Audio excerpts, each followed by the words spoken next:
This video is a continuation of 2.1 Flow Around a Cylinder.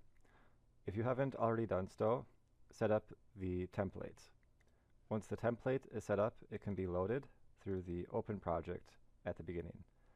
First, we need to reopen the cylinder templates. We have our mesh and BCs and all inputs previously saved. To keep it separate, we'll save as into a new domain. We'll set up the multi-block or standard mesh. Also, to be clear, we're saving this inside of the 2.1 cylinder that was already created. It's okay to keep various projects saved within other folders, but no project folders or no projects should all be saved in the same folder. Then we create a name such as cylinder multi-block. And again, under the mesh, we'll define the domain and grid. Keeping the original domain dimensions, we already set up the Y discretization with 1 cell for our 2D problem, but we'll slightly adjust to 68 cells in the X and 48 cells in the Y direction. Realizing that the number input is the discretization, the cells are 1 minus that number. Under blocks, we'll set up for a parallel simulation, parallel computation. In the X direction, discretize by 2 and the Y by 2, splitting into 4 blocks. Now, each block can get assigned 1 processor, or processors can have multiple blocks. So the maximum number of processors would be 1 per block, or 4 processors. Our BCs, inputs, and all their settings are saved from the template. So we'll save this and continue to the Execute tab. Then we can choose the number of processors, where for a 4-core computer, which is typically the case, 3 is the recommended maximum number of processors to use. While the simulation is running and you're doing other things in the background, it's good to have 1 extra core available for other processes. So we'll click Run to execute the simulation. Then we begin to see the output results, or the convergence information output to the residuals plot and the text outputs. So we can see that for our unsteady simulation, each time step is plotted with the tolerance of or the error of the residual. So as we set the tolerance to 1e to the minus 3 for the residuals, everything is converging well below that. We can also see in the green outputs when the equations are converged. As you can see, U and V are converged sooner than pressure. Once pressure has converged below 1e to the minus 3, U and V have gone even converged slightly further. Additionally, in the left side, we have more simulation info. Under the license info, while that is a small bug with TransAT, we can stop this, reload the project, and try running again. With that refresh, we should hopefully have the sim info available. The elapsed wall time, simulation time, and iteration and outer iteration show some basic simulation inflow. License info is not available because from the warnings we see that the TransAT license does not exist. I haven't set it and am now running in demo mode. For our errors, we have none. Other info, some repeat information, and SARP info, we're not currently using the SARP feature, so it's also empty. We can see that the simulation time remaining is about 20 minutes, so we'll wait for this simulation to complete. With the simulation successfully completed, we get a following output message at the end. Additionally, we can see the conditions at the end. In following, the simulation stopped because it was reached at 4,000 time steps, which was our condition. We can check also the simulation time, or the flow time. The flow time was about 9,500 seconds. And as we can see, once we got to some end condition, each time step was about 2.4 seconds. So we were close in both regards to either finishing at 4,000 time steps or 10,000 seconds of flow time, but in the end, 4,000 time steps was reached slightly before the flow time. So with this standard mesh completed and the simulation run, we can now file open the cylinder template again. From here, we'll continue and set up the block mesh refinement. So we will save as again because we're starting from the template. Then we choose a new directory. We'll create one for the BMR mesh. Then we also want some name that is corresponding to the project. There we've separated our new BMR project into a separate folder with a corresponding name.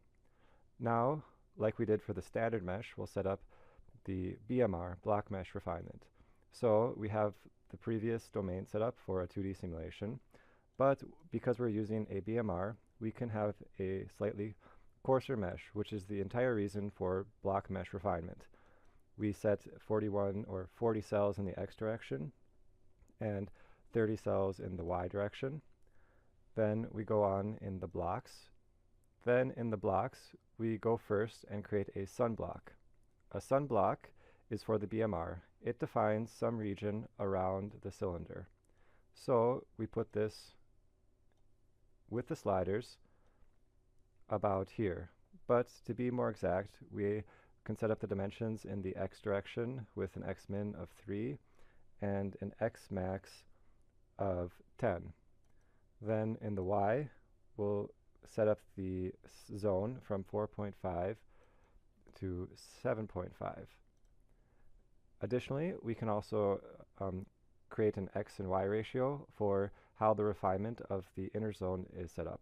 But we'll leave that at 2 each and then create. Now we can see that the sun block, or this refinement zone, is created inside the coarse mesh with slightly refiner cells. So we have set up the BMR, but we would still like to run this on multiple processors, so we will create more blocks for our 4-core machine. So we'll use the divide blocks tool, and for the refine mesh, we'll split, or we'll create 2 blocks, and likewise on the coarse refinement, we'll split again in the X direction. Now we've completed the setup for the BMR, and you can see BCs and the remaining inputs are kept from the templates. So we're ready to execute. Again, we can run with 3 processors for our 4-core machine, leaving the 4th processor available, and run.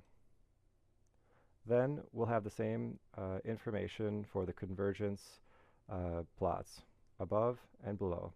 However, we could have a slightly different convergence. So as of now, we don't see so much noise or so much difference in the pressure residual.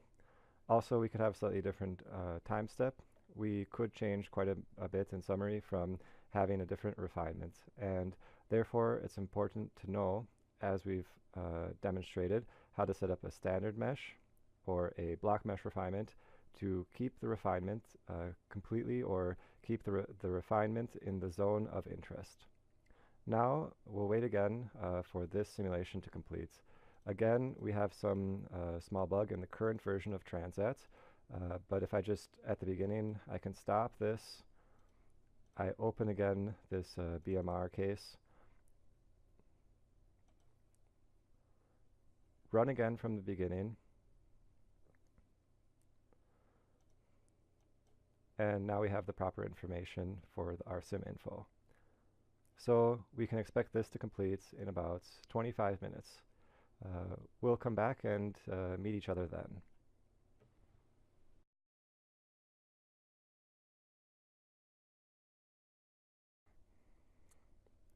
Although I have an info here that still says running, I can see there's some bug where the window view is not updated. If this occurs for you, please report any problems to the support. I can also notice during the simulation that we have some pressure that was not converged during the inner iteration. You can either see that here in orange during the text output, or you would have seen it also here during the sim info. That just means because of the refinement of the mesh, there are two inner iterations. These printed here are the outer iterations, but even within the pressure here, we had an inner iteration. That means it didn't converge by the time it moved to the next iteration. To fix this issue, we can go to the Input tab and Simulation Parameters. The default BMR iterations is set to 10 or 5 for other variables and 10 for BMR iterations. This is with respect to that finer mesh within the coarse mesh, the BMR. And because we had some problems with the inner iterations converging, we could increase this to 15 or even 20 just for pressure, since that was the only equation that didn't have inner iterations converge due to the BMR setup. So if we go back to execute, we can rerun the simulation, currently stopping the previous that has a bug. And as I wait here and see, I can verify that this bug is not fixed in the current session of TransAT. So first I will try to reopen the project. And it's still some problem. I will just close and completely restart TransAT. Then go back to the BMR case.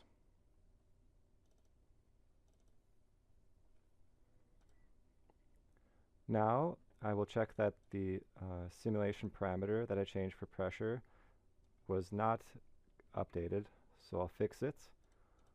I'll save my project and go back to execute. Now remember, as I run, this will overwrite all of the previous results. To ensure I'm not confused with the previous simulation, I will navigate to the BMR and delete the old results. Now I can run again with 3 processors for the new simulation parameter changed of 20 iterations for pressure. In summary, we did this because the previous simulation with the default BMR iterations didn't converge inner iterations. So we'll run.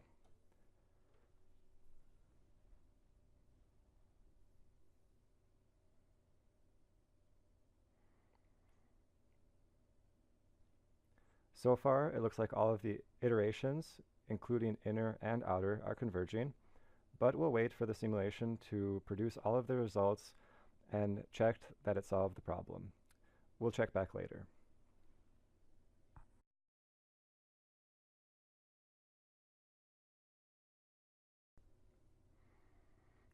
As before, when the simulation finishes execution, we get the corresponding output message. As well, the simulation stopped with 4,000 time steps, but took a bit longer because of the extra refinement zone, but also finished in about 9,500 seconds of flow time. But the 4,000 time step constraint caused it to finish first.